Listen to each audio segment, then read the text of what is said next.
¿Qué tan importante debe ser un criminal para que cientos de personas intenten impedir su captura? Observa la cantidad de personas reunidas.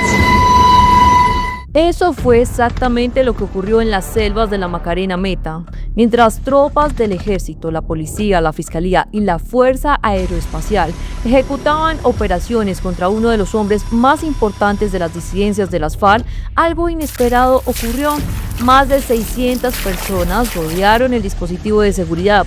No buscaban atacar una base militar, no buscaban protestar contra una decisión política, buscaban impedir que las autoridades se llevaran a un hombre conocido como Mono Huevo.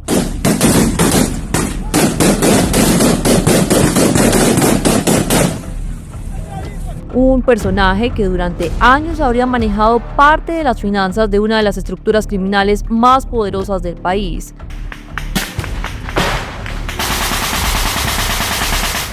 Pero la pregunta es, ¿quién es realmente este hombre? ¿Y por qué tantas personas arriesgaron enfrentarse a la fuerza pública para evitar que fuera capturado? Porque detrás de este operativo podría esconderse una realidad mucho más inquietante sobre el control territorial de las disidencias en Colombia.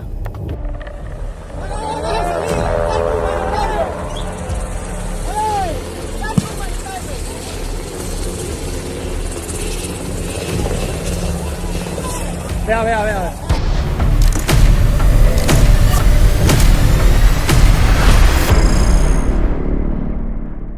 Las autoridades identifican a Anderson Castro Repiso, alias Mono Huevo, como una figura dentro de la estructura Ever Castro del bloque Jorge Suárez Briceño. Pues esta es una de las estructuras disidentes que quedan pues después de la firma del acuerdo de paz. Actualmente es una estructura que se acoge pues a la línea de mando que está a cargo de Calarcá y es el desenvolvimiento de una compañía precisamente que actuaba como comisión, ¿sí? Era la comisión Edison 5000. Aquí hay una anotación importante y es que precisamente pues estas comisiones suelen ser muy pequeñas, ¿sí?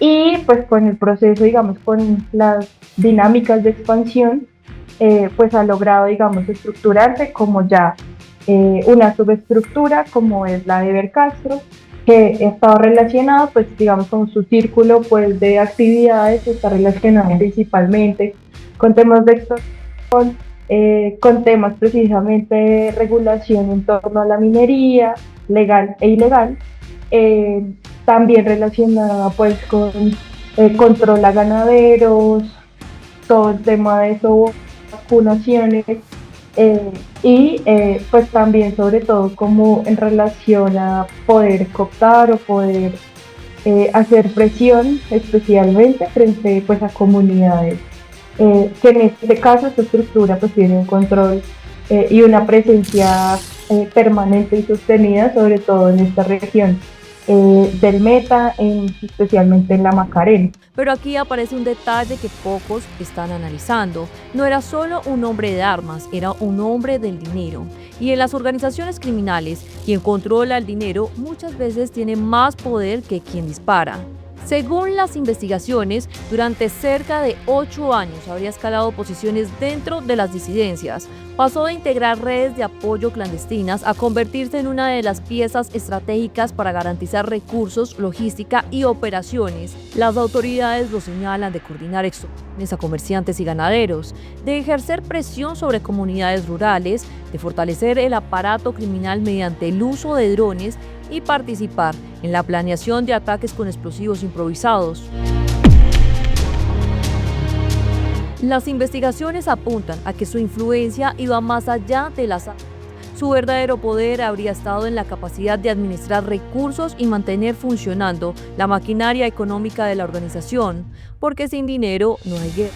Los expertos en conflicto armado coinciden en que golpear las finanzas de una organización puede ser más devastador que neutralizar a varios combatientes. Respecto a su rol, lo que hemos venido discutiendo frente a estos mandos medios es que así como pues, pueden tener el control de algún tipo de economías o pueden conocer algunas rutas en específico, pues suelen estar también acompañados de otras personas que fácilmente pueden ocupar estos lugares, ¿sí? Sin embargo, pues es importante porque lo que ha pasado es que el Ejército Nacional en este periodo, pues sí se ha encargado de hacer unos golpes muy específicos a estas estructuras financieras. Y pues esto es una gran dificultad para estas estructuras precisamente porque pone en jaque al menos hasta que la estructura tiene la capacidad de volverse a reacomodar. ¿Sí? Y sobre todo en estas condiciones en donde las disidencias de Calarcá, pero también las de Iván Mordisco, están en constante recomposición. Entonces esto sí genera un golpe, pues, porque no es solamente como que una persona sea capturada, sino es también pensar estratégicamente esto que trae para las estructuras. Entonces, por ejemplo, que pueda dar información importante sobre las rutas, sobre los controles, sobre responsables, sobre familiares también de responsables que muchas veces no tienen nada que ver con esto, pero además teniendo en cuenta que estas estructuras y estos mandos han sufrido golpes muy importantes a sus hombres y mujeres de confianza.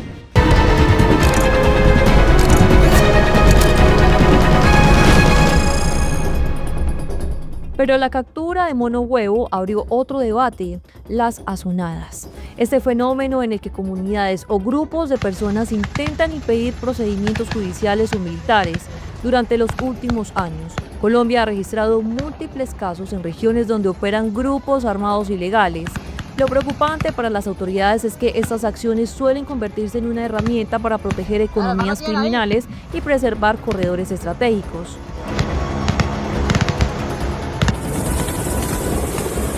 La escena en la Macarena recordó otros episodios donde la fuerza pública terminó rodeada por multitudes mientras intentaba capturar cabecillas o destruir estructuras ilegales. Y aquí surge una pregunta incómoda. ¿Estamos frente a simples manifestaciones ciudadanas o ante mecanismos de presión impulsados por estructuras criminales? Porque cuando cientos de personas salen a defender a un jefe de finanzas de las disidencias, el mensaje para el Estado es alarmante. El control no solo estaría en la selva, también podría estar en la población.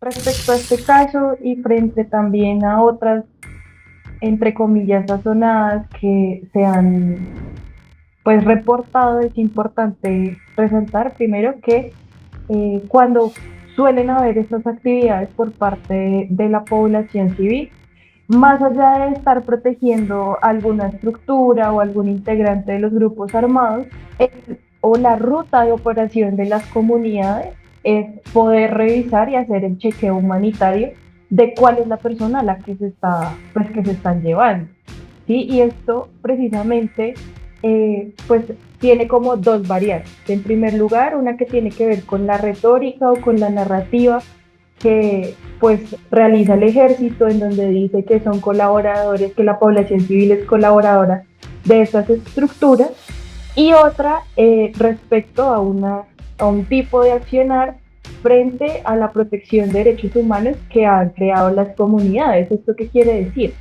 Hay innumerables historias de las comunidades precisamente en donde entran estructuras del ejército, entran incluso estructuras también de los grupos armados y se llevan a población civil.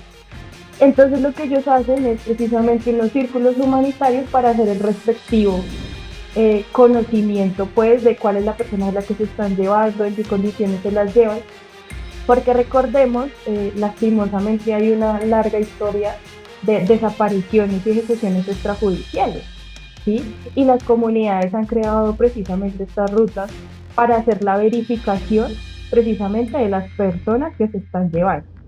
Esa es la narrativa que precisamente mencionaba el ejército, pero en los medios de comunicación se suele evadir o se suele también mencionar que esos procesos de acercamiento o de verificación de estas personas pues se dan a través de un diálogo con las instituciones que están acompañando este tipo de capturas. Recordemos que precisamente en este caso no solamente fue una operación que se dio con el ejército, sino que también fueron otras entidades como entiendo yo la Procuraduría, creo que estuvo ahí como haciendo veeduría del proceso, y pues ahí es cuando entra el diálogo con las comunidades, ¿sí? Entonces sí es muy importante como coger con puntas esto, porque lo que termina haciendo es primero un proceso de estigmatización, pero también una narrativa frente a, pues estas comunidades son colaboradoras cuando realmente lo que están haciendo pues es un proceso de verificación ante las pocas garantías institucionales que lastimosamente no se han dado históricamente.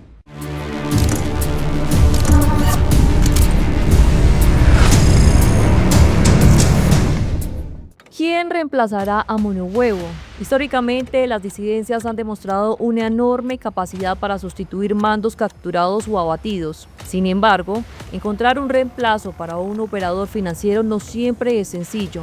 Un jefe financiero conoce rutas, conoce contactos, conoce redes de extorsión, conoce movimientos de dinero y, sobre todo, conoce los secretos de la organización. Por eso las autoridades intentan identificar quién podría asumir esas funciones dentro de la estructura Eber Castro. Algunos analistas consideran que el sucesor probablemente ya estaba preparado. Otros creen que podrían presentarse disputas internas por el control de los recursos. Y ahí podría abrirse una ventana de oportunidad para el Estado. Porque cuando el dinero entra en crisis, las organizaciones criminales suelen enfrentar fracturas internas. Pues el territorio de la Macarena tiene unas disputas importantes con el Estado Mayor Central, ¿sí? Y lo que hemos visto es más bien un intento como de reacomodo de estas estructuras, por lo cual es muy difícil asegurar cómo estas son las personas o estos son los mandos que podrían estar allí, sobre todo pues por lo que te decía, hay unos golpes sistemáticos de las Fuerzas Armadas en contra de estos grupos, ¿sí?